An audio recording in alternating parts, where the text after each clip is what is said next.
그날 살아남은 쪽이 제가 되기 시작했다. 수술실 앞 붉은 불빛이 켜진 채 아무도 말을 하지 못하고 서 있었다. 기계음만 규칙적으로 울렸다. 삐, 삐. 그 소리는 누군가의 시간이 아직 멈추지 않았다는 증거였고 동시에 언제든 멈출 수 있다는 경고처럼 들렸다. 은호는 그 불빛을 바라보며 알 수 없는 예감을 느꼈다. 이 문이 열리든 닫히든 자신의 삶은 이전과 같을 수 없을 거라는 예감. 바로 그때 병원 복도에 전화벨이 울렸다. 너무 늦은 전화였다. 하지만 무시하기에는 너무 정확한 순간이었다. 전화기 화면에는 저장되지 않은 번호가 떠 있었다.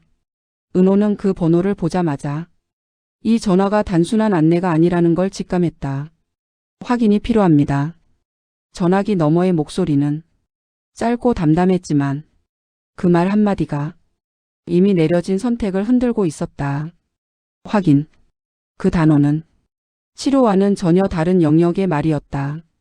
은호는 통화 버튼을 누른 손을 쉽게 떼지 못했다. 받는 순간 지금까지의 삶이 다른 의미를 갖게 될 것 같았다. 하지만 받지 않으면 도망치는 것 같았다. 은호는 결국 전화를 받았다. 네. 목소리는 차분했지만 손끝은 얼어붙어 있었다. 기증자 관련해 추가로 전달드릴 내용이 있습니다. 그 말이 끝나기도 전에 은호는 숨을 들이마셨다. 이 선택이 단순히 살 수 있느냐의 문제가 아니라는 걸 그 순간 깨달았기 때문이다. 전화를 끊고 나자 복도의 공기가 바뀌었다. 아니, 공기가 아니라 자신의 심장이 먼저 반응하고 있었다. 지역이 다가왔다. 말없이 은호의 손을 잡았다. 꽉 쥐지도 놓지도 않은 손. 도망치지 않겠다는 약속 같은 온기였다. 무슨 일이야? 지역의 질문에 은호는 바로 대답하지 못했다. 어떻게 설명해야 할지 몰랐기 때문이다. 확인이 필요하대. 한참 뒤에야 그 말이 입 밖으로 나왔다. 확인이라는 말은 지역에게도 낯설지 않았다. 그는 그 단어가 언제나 가장 잔인한 순간에 등장한다는 걸 알고 있었다. 그때 상철이 복도 끝에서 나타났다.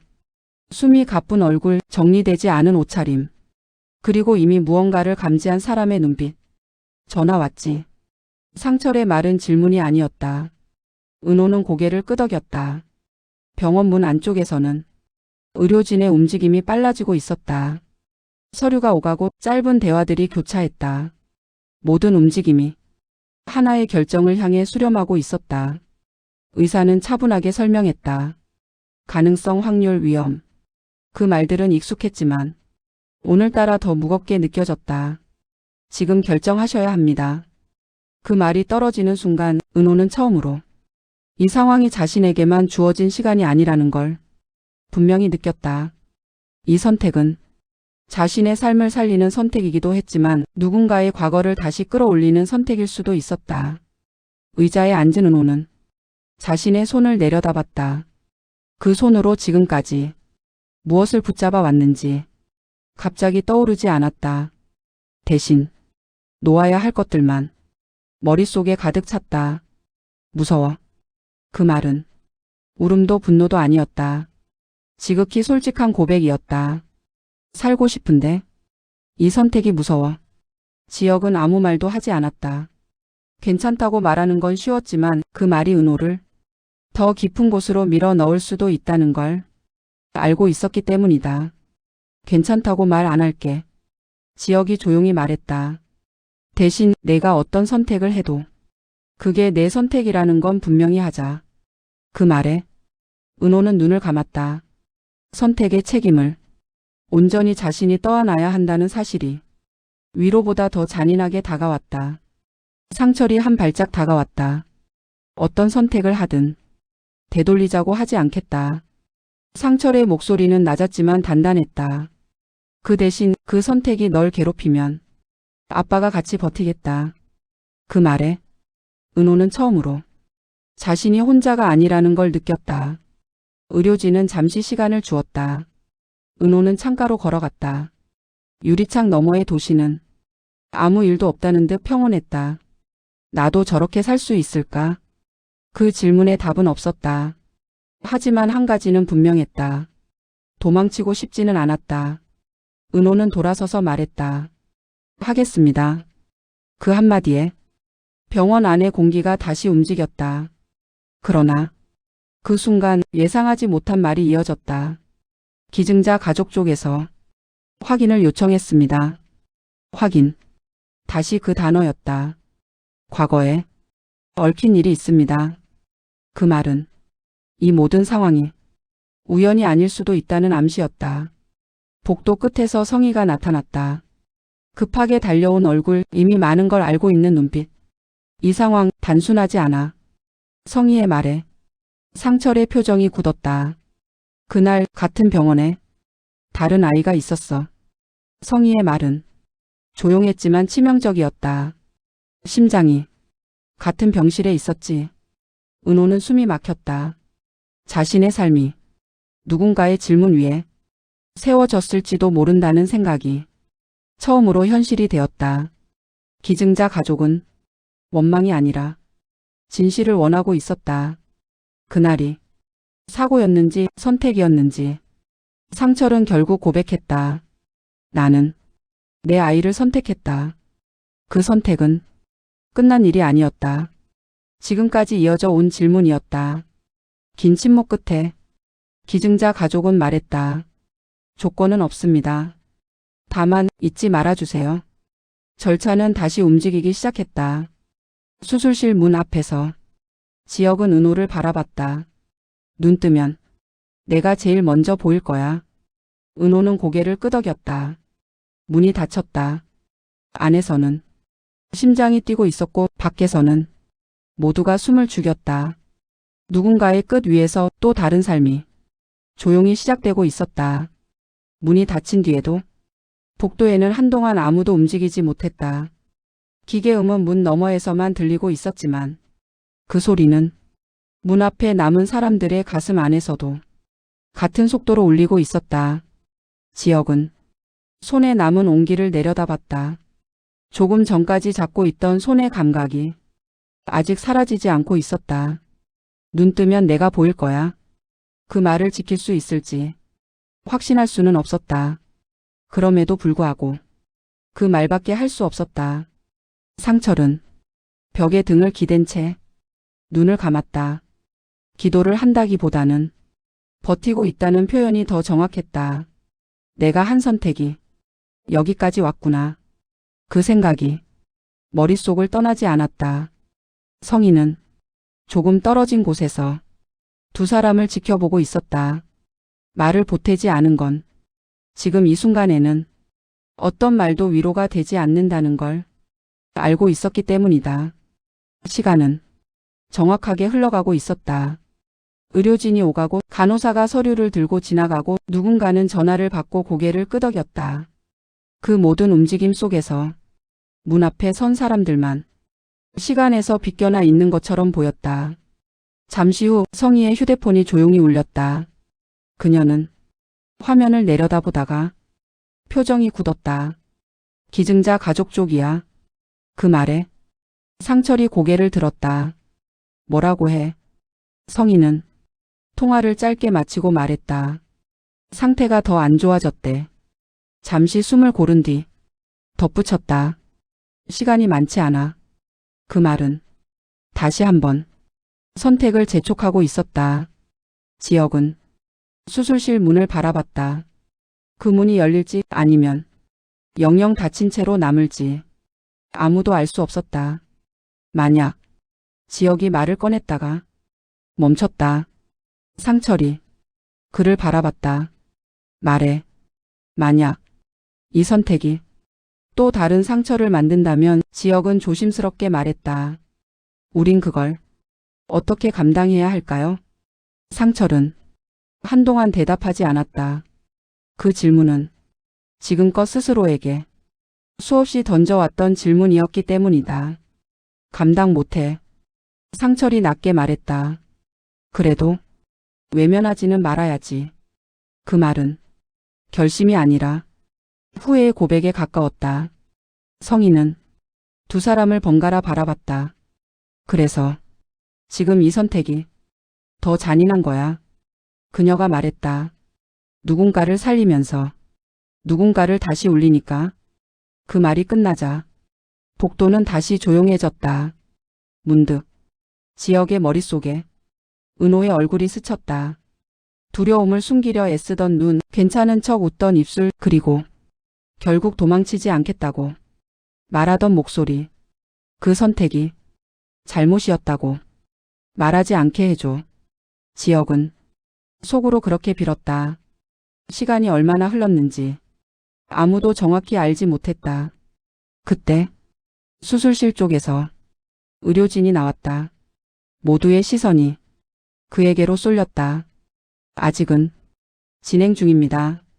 그 한마디에 안도의 숨과 더 깊어진 긴장이 동시에 흘러나왔다. 상철은 손을 꽉 쥐었다. 손바닥에 땀이 고여 있었다. 그는 문득 아주 오래된 기억을 떠올렸다. 어린 은호를 품에 안고 같은 병원 복도를 달리던 날. 그날도 이렇게 밝았고 이렇게 차가웠다. 그때 그는 선택했다. 설명할 수 없는 본능으로, 아버지라는 이름으로. 그리고 그 선택은 지금까지 그를 따라다녔다. 이번에는 외면하지 말자. 상철은 스스로에게 그렇게 말했다. 그때 성희가 조용히 입을 열었다. 이 일이 끝나면 그녀는 말했다.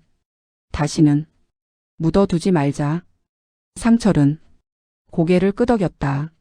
지역은 그 대화를 들으며 생각했다. 이 선택이 끝이 아니라 시작일지도 모른다는 걸. 문 너머에서는 여전히 기계음이 울리고 있었다. 삐, 삐. 그 소리는 이번에는 위협처럼 들리지 않았다. 아직은 기다릴 수 있다는 신호처럼 들렸다. 그리고 그 기다림 속에서 모두는 각자의 방식으로 버티고 있었다. 문이 열리기 전까지 아무도 확실한 답을 가질 수 없었다. 그날 밤 병원은 누군가에게는 끝이었고 누군가에게는 끝을 견디는 장소였으며 또 누군가에게는 다시 시작하기 위한 문 앞이었다. 그리고 그 문은 아직 열리지 않았다. 문이 열리는 소리는 생각보다 작았다. 요란한 알림도 극적인 음악도 없이 그저 문이 열렸다는 사실만 조용히 알릴 뿐이었다. 그 순간 복도에 있던 모든 시선이 한 방향으로 쏠렸다. 의료진이 나왔다. 표정은 읽기 어려웠고 말은 아직 준비되지 않은 듯 보였다. 잠시만. 의사가 말했다. 조금만 더 기다려주세요. 그 말은 안도와 불안을 동시에 불러왔다. 지역은 그 자리에 선 채 움직이지 못했다. 발끝에 힘이 들어간 채 몸 전체가 긴장하고 있었다. 상철은 무언가를 말하려다 끝내 입을 다물었다. 이 순간에는 어떤 말도 의미를 갖기 어려웠다. 성희는 의료진의 눈빛을 놓치지 않았다. 익숙한 표정이었다. 완전히 끝난 것도 완전히 실패한 것도 아닌 가장 애매한 중간 단계의 얼굴. 시간이 다시 늘어졌다. 의자에 앉아있던 보호자들, 지나가던 사람들 모두 각자의 시간을 살고 있었지만 이 복도 안에서만큼은 모두 같은 시간을 견디고 있었다. 그때 다시 문이 열렸다. 이번에는 의사가 분명한 목소리로 말했다. 지금은 안정 단계입니다. 그 말에 지역의 숨이 처음으로 길게 흘러나왔다. 다만 의사는 말을 이었다. 아직 안심할 단계는 아닙니다. 희망 뒤에는 항상 조건이 붙었다. 깨어나는 데까지 조금 시간이 필요하고 그 이유가 더 중요합니다. 그 말은 끝이 아니라 다른 시작을 의미했다. 상철은 고개를 끄덕였다. 마치 이미 알고 있었다는 듯. 볼 수 있습니까? 그가 물었다. 의사는 잠시 망설이다가 말했다. 아직은 어렵습니다. 면회는 조금 후에. 그 말이 끝나기도 전에 복도 반대편에서 낯선 기척이 느껴졌다. 누군가 조용히 다가오고 있었다. 성희가 먼저 고개를 들었다. 그리고 눈빛이 굳었다. 그 사람들은 아까 그 방에서 마주했던 얼굴들이었다. 기증자 가족. 그들은 울지도 화를 내지도 않았다. 그저 서로의 손을 잡은 채 이쪽을 향해 걸어오고 있었다. 지혁은 본능적으로 한 발짝 앞으로 나섰다. 하지만 상철이 조용히 그의 팔을 잡았다. 가만 있어. 그 말은 말리지 않겠다는 뜻이 아니라 이번에는 피하지 않겠다는 뜻이었다. 기증자 가족은 그들 앞에서 멈췄다. 여자가 먼저 입을 열었다. 상태는 말을 끝내지 못한 채 잠시 숨을 골랐다. 상철이 짧게 대답했다. 지금은 안정 단계라고 합니다. 여자는 고개를 끄덕였다. 그 고개 끄덕임에는 안도도 상실도 함께 담겨 있었다. 남자가 상철을 바라보며 말했다. 우린 이제 돌아가려고 합니다. 그 말에 지혁의 눈빛이 흔들렸다. 그냥 이대로요? 남자는 잠시 지혁을 바라보다가 천천히 말했다. 우리 아이는 이미 돌아갈 수 있는 곳으로 갔으니까. 그 말은 조용했지만 지독히 무거웠다. 성희는 입술을 깨물었다. 그래도 여자가 말했다. 한 가지만은 확실히 하고 싶었어요. 그녀의 시선이 복도 끝 수술실 문 쪽으로 향했다. 이 선택이 거짓은 아니었다는 것. 상철은 고개를 숙였다. 거짓은 아니었습니다. 그 말은 다짐이 아니라 평생 안고 갈 고백이었다. 여자는 잠시 상철을 바라보다가 말했다. 그럼 이제는 당신이 잊지 않으면 됩니다. 그 말은 부탁이었고 경고였고 마지막 인사였다. 그들은 조용히 돌아섰다. 그 뒷모습을 바라보며 지혁은 문득 생각했다. 이게 끝이 아니라는 걸. 문이 다시 닫히자 복도에는 남은 사람들만 남았다. 성희가 먼저 입을 열었다. 이제부터가 더 힘들 거야. 그 말에 지혁이 고개를 들었다. 왜요? 성희는 잠시 망설이다가 말했다. 사람들은 기적보다 그 이유를 더 쉽게 잊거든. 상철은 그 말을 이해했다. 기적은 한순간의 이야기지만 그 이후의 삶은 매일의 선택이기 때문이다. 은호가 깨어나면 상철이 말했다. 그때는 이 모든 걸 어떻게 말해야 하지? 그 질문에는 정답이 없었다.